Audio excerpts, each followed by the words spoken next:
পুজোর দিনে অনেক জায়গায় ঘুরতে যাই, বাট এবার আর সেভাবে ঘুরতে যাওয়া হয় নাই, কারণ বিশাল লোকজন নেই বললেই চলে। তো ভাগ্নি ঘুরতে যাবে এই আবদার ধরছে তারা। এরপরে কি করার, ভাগ্নে এবং ভাগ্নির একটা বান্ধবী, তাদেরকে নিয়ে ঘুরতে গেলাম। এটা হচ্ছে গোপালগঞ্জ বঙ্গবন্ধু বিজ্ঞান ও প্রযুক্তি বিশ্ববিদ্যালয়। তো সেখানে ঘুরতে গেলাম। সেখানে গিয়ে তো ভাই চমকে যাওয়ার মতোই অবস্থা, কারণ একটা কলেজে ভার্সিটিতে কয়টা পূজা হতে পারে এটা স্বাভাবিক।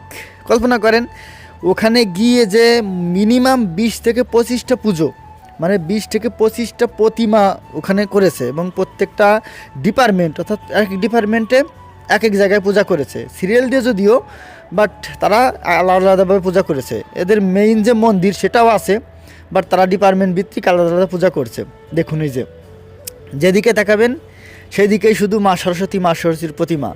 অনেক লোকজন, আমরা যখন গেছিলাম তখন 12টার মতো বেজে গেছে, ওই সময় একটু লোকজন কমে গেছিলো, বাট তারপরেও দেখি পুজো হচ্ছে। কারণ একজন ব্রাহ্মণ যদি আসে পূজা করতে, তাহলে সে তো 20-25টা পুজো করবে। এইভাবে প্রত্যেকটা পুজো করতে করতে তার অনেক সময় লেগে যাবে, এই জন্য একটু লেট হয়েছিল। বাট কী করা, দেখলাম অনেক সুন্দর করে তারা প্রতিমা করছে। এর মধ্যে সব প্রতিমাগুলো সমান হয়নি, এক এক জায়গায় মানে একটা ভালো হয়েছে, একটা একটু হয়েছে। তবু মা সরস্বতী সবই ভালো হয়েছে, বাট একটা প্রতিমা খুব ভালো লাগছিল, সেটার পিছনে দাঁড়িয়ে একটু যে বেশি ভিডিও করছি।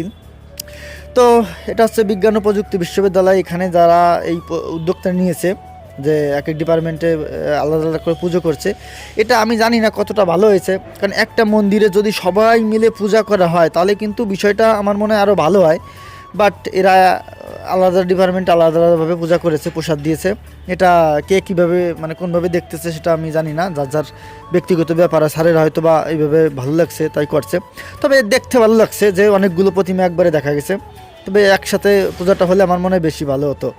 তো যাক, কি আর করার, ভাগ্নি ঘুরতে চাইছে, তাদেরকে নিয়ে ঘুরতে গেলাম। প্রতিমাগুলো দেখলাম ঘুরে ঘুরে। অনেক লোক, কাউকে চিনি না ভাই, এখানে কোনো চেনা জানা লোক নাই, সব অপরিচিত লোকজন। কি আর করার, ঘুরে ঘুরে দেখতেছি। এরপরে ওখান থেকে ঘুরে দেখার পরে তো বিজ্ঞান ও প্রযুক্তি বিশ্ববিদ্যালয়টা একটু ঘুরে দেখার ইচ্ছা হলো, কারণ ওরা তো নতুন। ওরা আগে পিউ একবার গেছিলো যদিও, বাট গুড্ডু যায় নাই। তারপরে ওদেরকে নিয়ে আবার সেই বিজ্ঞান ও প্রযুক্তি যে মানে এরিয়া, সেই এরিয়াতে গেলাম, সেখানে ঘুরলাম ফিরলাম। দেখুন যে আপনারা দেখতে থাকুন, কি বলবো আর। প্রতিমা চারিদিকে যেখানে যাবেন সেখানে প্রতিমা। মেইন মন্দিরের পিছনেও প্রতিমা, এবং একেবারে শেষে হচ্ছে ওই যে খাবারই রান্না করা হচ্ছে। এরপর ঘুরে ফিরে আমরা চলে আসলাম। তো এই হচ্ছে পুজোর ঘোরাঘুরি। আপনি কি করছেন অবশ্যই জানাবেন। ধন্যবাদ।